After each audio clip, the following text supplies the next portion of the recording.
Assalamualaikum warahmatullahi wabarakatuh. Selamat pagi pemirsa Tawakal yang dirahmati Allah Subhanahu wa taala.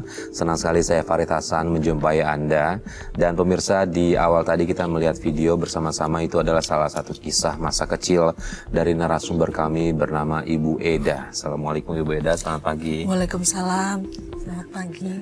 Dan pemirsa, selain Ibu Eda juga sudah hadir bersama kami Ustadz Ngatawi Al-Zastro. Assalamualaikum Pak Ustadz. Waalaikumsalam warahmatullahi wabarakatuh Mas Farid. Ya, Pak Ustadz, tadi kita juga sudah lihat videonya. Ya, Masya Allah. Perlakuan kasar dari ayah ke sedih saya Mas Farid. ibunya, dan kemudian juga ketika Mbak Eda mencoba mengingatkan, tapi dia malah justru kena pukul. Masya Allah. Nah, Mbak Eda, gini, itu awalnya sampai kejadian seperti itu tuh apa ya? Jadi begini, dari kecil itu saya tidak pernah merasakan hidup bahagia. Karena saya melihat perlakuan ayah saya itu yang selalu kasar terhadap ibu saya. Kadang dia KDRT, bahkan saya sendiri juga kena pukulan dari ayah saya. Dan yang saya ingat dari ayah saya itu tukang kawin. Dan yang lebih saya sedih lagi, ayah saya itu malah lebih sayang kepada istri mudanya ketimbang kepada ibu saya. Nah, itu yang awal dipukulnya itu apa yang itu apa? Kasusnya tentang apa itu? Ya mungkin ibu saya nggak terima ayah saya itu mendua gitu atau dimadu gitu. Jadi tapi karena sudah sifat ayah saya begitu, apa boleh kata ya, akhirnya ibu saya menerima aja apa adanya gitu. Pada saat itu artinya ayah kurang adil ya ke ibu. Iya, ya. betul. Oke.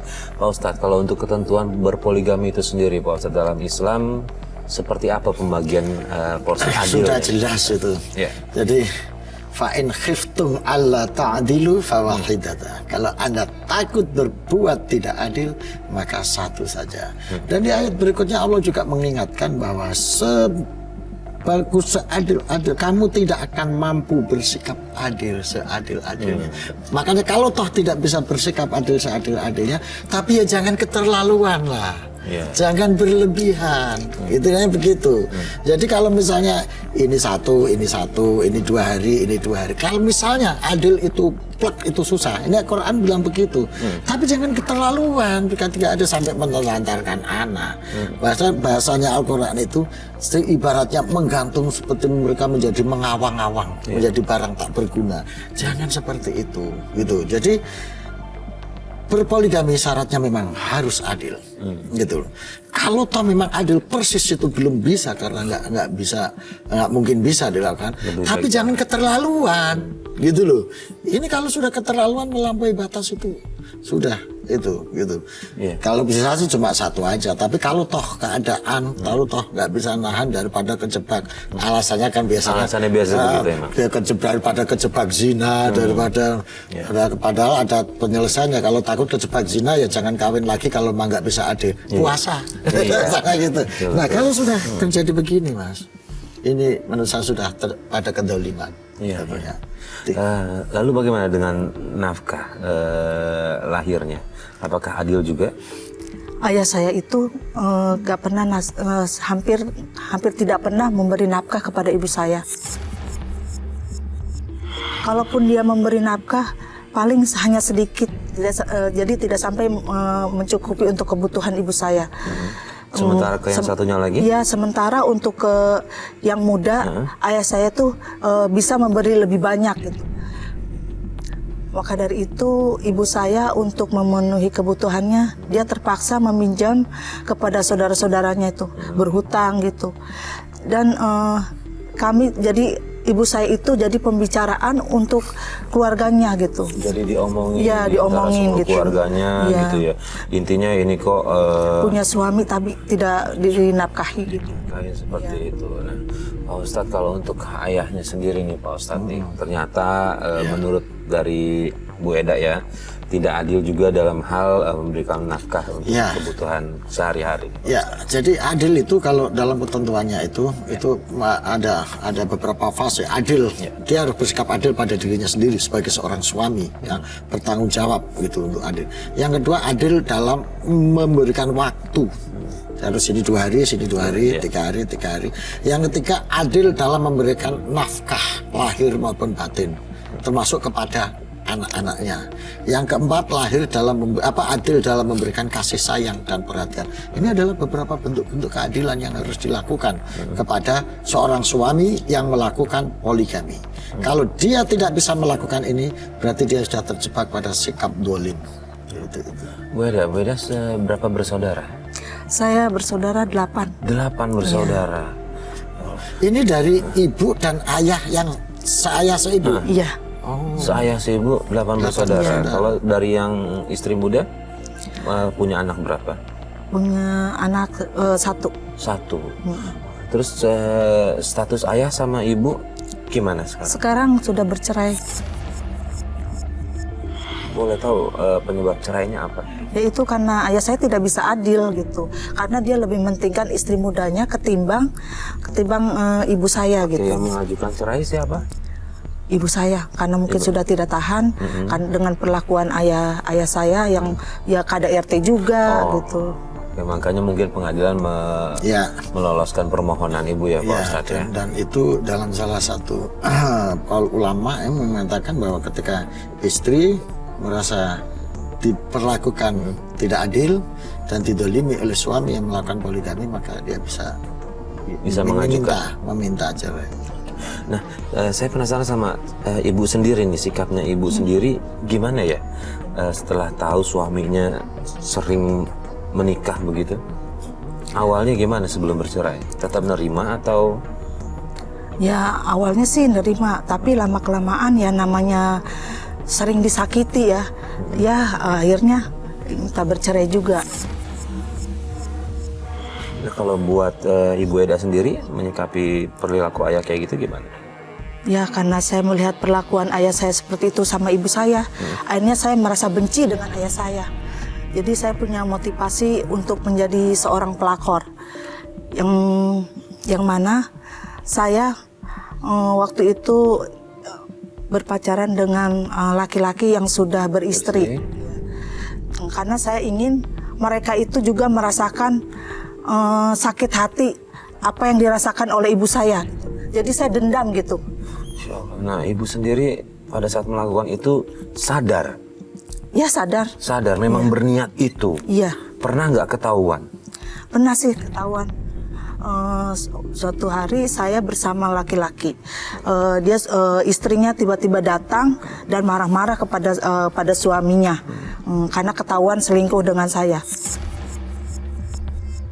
Tapi saya merasa senang dan puas karena dia bisa ribut itu karena saya.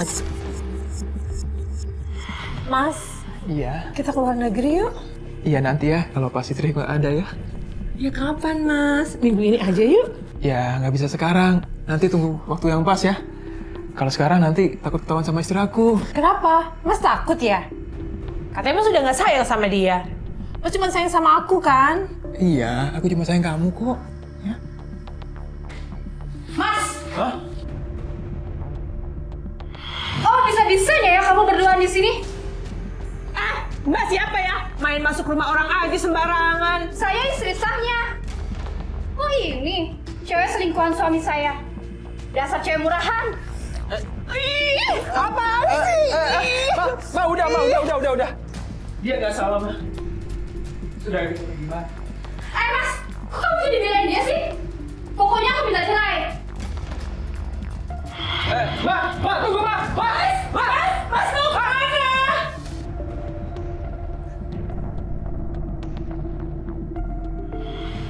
Pak Ustadz, ini dampak dari apa yang orang tua lakukan berdampak ke anak-anak, jadi ada rasa dendam di situ. Jadi justru malah ini berantai. Iya. Ini artinya mata rantai dendam dan kedoliman. Begini Ibu Idanda, kalau saya sarankan, Ibu sendiri kan sudah merasakan bagaimana sakitnya menghadapi keluarga yang berantakan. menghadapi penderitaan orang tua yang tidak bertanggung jawab. Mestinya itu menjadi bahan muhasabah. Jangan sampai orang lain mengalami nasib seperti ibu. Karena begini ya ibu, mohon maaf ya.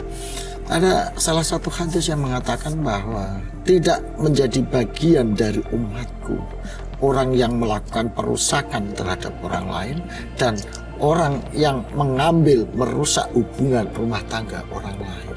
Nabi pernah mengatakan begitu. Dan saya yakin Bu Endah nggak mau dianggap sebagai golongan atau umat yang tidak jadi umatnya Kanjeng Nabi.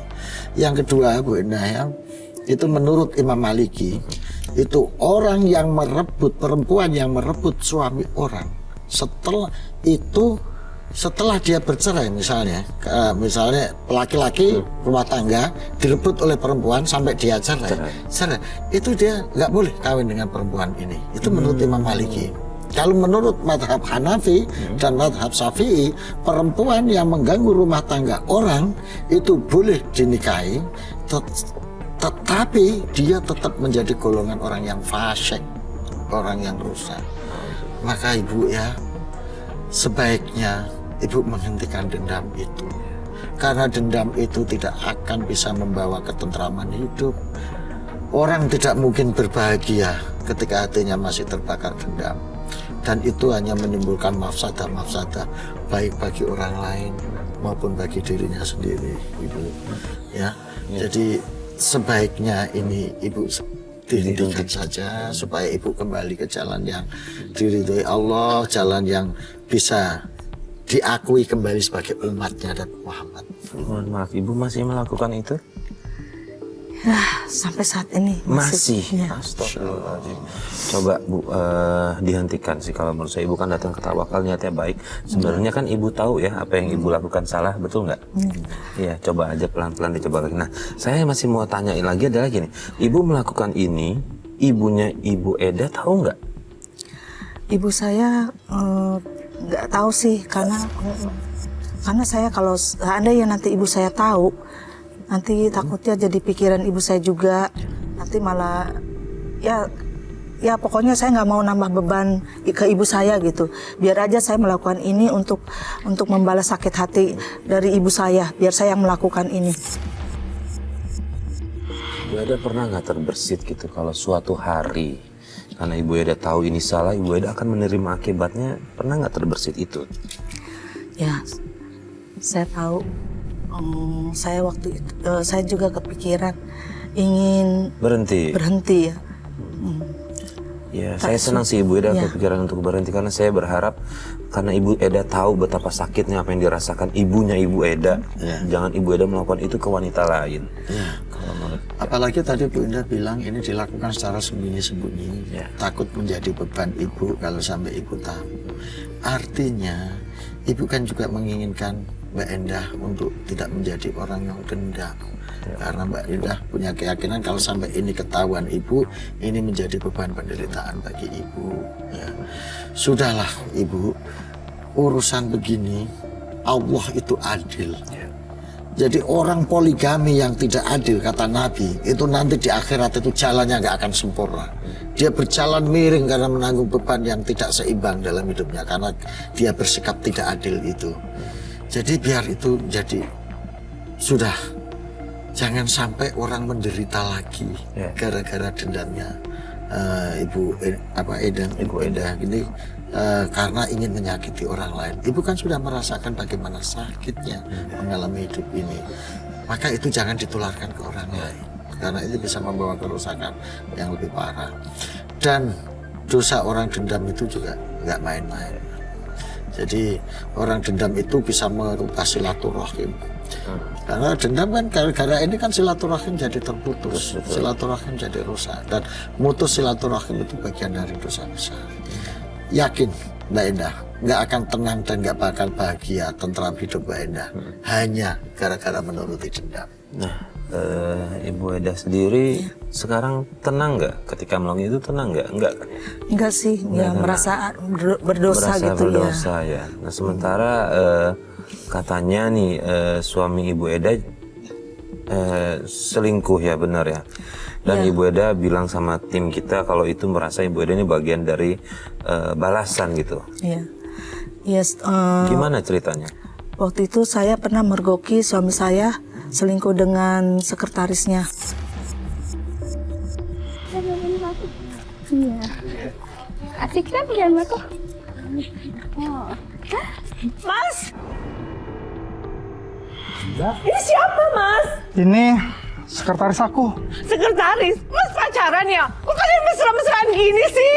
Enggak, udah kamu jangan berisik. Aku lagi banyak kerjaan. Kami itu siapa?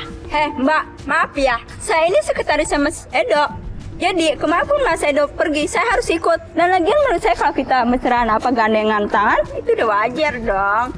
Lagian Mas Edo udah nyaman sama saya, makanya jadi istri itu yang becus dong. Kamu ya? Udah enak, kamu apa-apaan sih ini?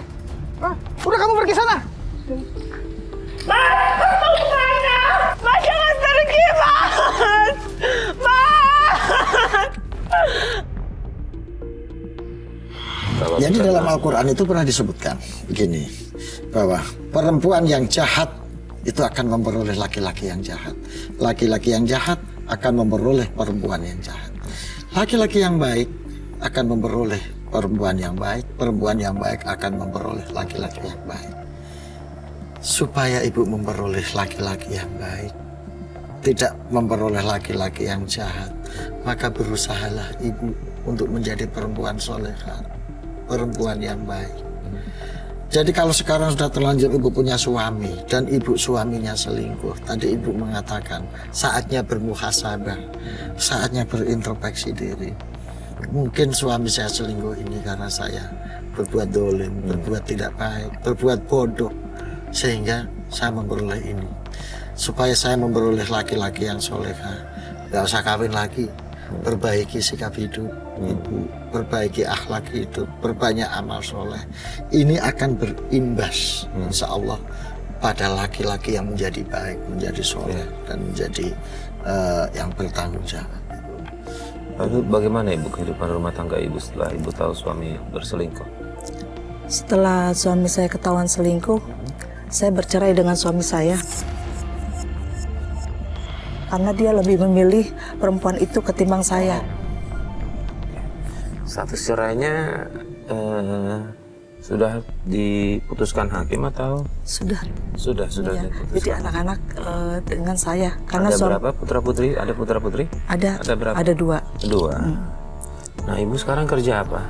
Buat menghidupi mereka? Saya sekarang kerja di Hotel Bintang 5 sebagai resepsionis. Sebagai resepsionis.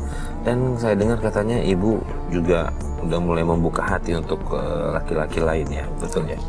Betul. Sudah menuju jenjang pernikahan atau tidak? Atau belum? Sudah sih, saya kebetulan ketemu dengan laki-laki yang baik, yang lebih mapan. Dan saya menikah siri karena dia punya istri. Jadi saya di Madu. Jadi Bu Eda istri keduanya dia? Iya. Istri pertamanya tahu? Nggak tahu. Nggak tahu. Iya. Pak Ustadz, Ya. oke, untuk seorang laki-laki ya punya hak untuk menikah tanpa izin sama istrinya. Ya. Ini bagaimana Pak Ustadz? Kalau misalnya ada dari istri pertamanya mungkin akhirnya nggak rela gitu, jatuhnya Memang tidak ada ketentuan dalam Islam bahwasanya untuk masna itu harus dapat izin dari istri yang pertama gitu. Karena di dalam Al-Qur'an, di dalam Islam itu kuncinya hanya adil. Hanya adil. Jadi bahwa ini harus mendapat izin suami atau istri pertama atau istri yang sebelumnya misalnya, itu tidak ada ketentuan. Yang secara tegas dinyatakan dalam Quran itu ketentuannya memang harus adil. Jadi sebetulnya pernikahan secara syar'i, saya tidak mau menyebutkan pernikahan siri, Mas, karena nikah itu tidak boleh siri. Kalau kawin boleh siri, nikah itu harus diumumkan, orang harus tahu. Makanya ada saksi. Di situ kan artinya tidak ada nikah siri itu, wong ada saksinya kok siri. Maka saya lebih suka menyebutnya nikah syar'i, karena ini sesuai dengan ketentuan syariah. Yang dilakukan ibu untuk melakukan nikah syar'i itu sebetulnya nggak menyalahi ketentuan apapun gitu. Cuma yang ingin kita sampaikan ke ibu kan pernah punya pengalaman yang tidak baik. berkaitan dengan kehidupan poligami dari ayah. Tolong itu jadi pelajaran bagi ibu. Jangan sampai itu terulang ke orang lain lagi. Ibu sekarang mengalami hal yang sama menjadi istri kedua. Bimbing, ajak suami untuk berbuat adil. Ajak ingatkan suami jangan sampai bersikap dolim baik kepada istrinya maupun anak-anaknya yang pertama. Ini pelajaran terbaik. Ini insya Allah jadi amal solehah ibu. Amin ya rabbal alamin. Kemudian ibu bagaimana kehidupan rumah tangga ibu nih setelah menikah sama suami kedua? Sama suami kedua juga saya cerai juga. Hah? Iya. Iya. Karena suami yang kedua itu ternyata KDRT sama saya. Ya, Masya Allah. Oke, jadi sekarang ibu tinggal sama Anak-anak. anak-anak. Dari yang suami kedua ini dapat anak? Iya, satu. Satu? Iya. Jadi bertiga nih semua? Iya. Nah ibu juga tetap menghidupi mereka dari yang sebagai resepsionis itu? Iya, benar. Pokoknya saya kerja apa saja, yang penting halal untuk menghidupi anak-anak saya. Karena punya suami, kedua-duanya nggak ada yang bertanggung jawab. Tapi ibu nggak ada komunikasi sama sekali sama mereka berdua? Nggak ada. Soal nafkah gitu Nggak membahas ada. itu nggak ada? Nggak ada. Oke, Pak Ustadz, ini ketika pisah Pak Ustadz, kewajiban suami tentunya pasti harus ada dong untuk nafkah harus anak-anak ada. ya Pak Ustadz. Hukum negara maupun hukum agama itu tetap suami berkewajiban untuk memenuhi tanggung jawab terhadap anaknya karena dia punya anak. Kalau terhadap suami mungkin sudah putus karena sudah nggak ada hubungan secara formal, secara syar'i, sehingga kewajiban-kewajibannya, tanggung jawabnya menjadi gugur. Tapi terhadap anak ini sebetulnya dia masih punya tanggung jawab, masih punya kewajiban untuk melakukan itu.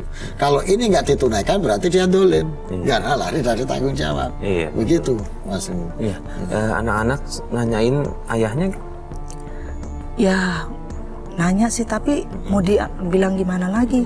Memang keadaannya harus seperti ini. Nah, dari dua pelajaran ibu menikah dengan dua pria itu, adakah rasa ibu ingin membuka hati lagi untuk laki-laki lain? Sepertinya enggak. Saya mau berjuang dulu untuk anak-anak saya, dan saya mau istiqomah sama Allah, memperbaiki diri. Pak Ustadz, kalau dalam kehidupannya kita nih Pak Ustadz, kita memutuskan, oke, boleh dibilang karena belajar dari pengalaman yang kemarin, oke, saya berhenti, saya nggak mau menikah lagi, saya cuma mau ngurus anak nih Pak Ustadz. Itu nggak apa-apa dalam agama Pak Ustadz? Jadi begini, itu soal pilihan. Tapi bahwasanya orang kan sering bilang, jodoh, rezeki, mati itu di tangan Allah. Gitu. Ini menurut saya bahwa tekad mau ngurus anak dan saya bersumpah nggak akan nikah, itu menurut saya nggak bijak, bukannya nggak baik. Karena siapa tahu nanti Allah membuka hati, Allah memberikan seorang laki-laki yang lebih baik. Sebaiknya kalau mereka bertekad, berjanji, ya janji kepada Allah, ya Allah saya mau niat ngurus anak ini secara baik. Kalau toh nanti ada jodoh, tolong berikan jodoh yang baik, yang bisa membimbing saya, mendidik anak saya menjadi orang baik. Jadi kalau langsung menutup diri untuk tidak menikah, ini bukan satu sikap yang bijak juga. Karena jalan ke depan kita kan tidak tahu gitu. Lebih baik bertekad dan meminta mana yang terbaik yang diberikan oleh Allah. Itu ibu ya, karena ibu jalan masih panjang, ibu masih perlu mendidik anak-anak, dan ini mendidik ini akan lebih baik kalau ada pendamping yang baik, ada imam yang baik, karena ibu juga belum terlalu tua ibaratnya, yang akan lebih baik seperti itu. Tapi ya wallahu alam, kalau ternyata Allah menghendaki itu, tapi sebaiknya jangan menutup diri dulu untuk itu. Mohon kepada Allah jodoh yang terbaik, imam yang terbaik, yang bisa menjadi teman pendamping dalam mendidik dan membina anak-anak. Sekarang Ibu Eda tahu Ibu Eda menikah lagi dan kemudian jadi istri kedua pada saat itu ya? Tahu. Ya, ibu saya sedih juga sih, karena apa yang pernah dirasakan oleh ibu saya kok dirasakan juga oleh anaknya gitu. mau gimana lagi? Oh, gimana lagi? Nah, untuk itu kan pada saat itu kan Ibu Eda ikhlas ya untuk jadi istri kedua. Iya. Ada niatan untuk komunikasi dengan istri pertamanya waktu itu? Nggak ada. Nah, istri pertamanya juga nggak buka komunikasi sama Iya. Ibu Eda. Artinya memang nggak tahu sama sekali. Oke. Nah, dari sini Ibu Eda datang ke Tawakal, kan ada yang ingin Ibu Eda perbaiki dari diri sendiri. Nah, Bu Eda saya kasih waktu nih. Mungkin Bu Eda bisa mau langsung tanya Pak Ustadz mengenai apa saja, silakan. Iya Pak Ustadz, dengan kejadian-kejadian yang saya alami ini, apakah saya masih bisa, kesedihan yang saya sekarang alami itu, apakah saya masih bisa untuk kedepannya hidup yang lebih baik lagi? Karena selama ini saya sudah artinya sudah bergelimang dosa lah dengan saya menggoda suami-suami orang dulunya, dengan saya menjadi pelakor. Apakah masih ada tempat untuk kedepannya bagaimana Pak Ustadz? Jadi Allah itu maha penerima taubat, Bu Indah. Sebesar apapun dosa hambanya, itu lebih besar ampunan dan kasih sayang Allah. Asal hamba itu mau bertobat dan menyadari kesalahan-kesalahannya. Banyak cerita-cerita dalam hadis, cerita-cerita dalam tasawuf yang menggambarkan bagaimana besarnya dosa seorang hamba, bagaimana dolimnya hidupnya, bagaimana membunuh orang, mabuk minum. Tapi begitu orang ini berazam, berniat untuk taubat kepada Allah, secara serius tobatnya diterima dan dia tergolong menjadi ahli jannah. Jadi Ibu, nggak usah khawatir, lupakan dosa-dosa sebesar apapun yang dulu, sekarang mulai membangun hidup baru. Niati.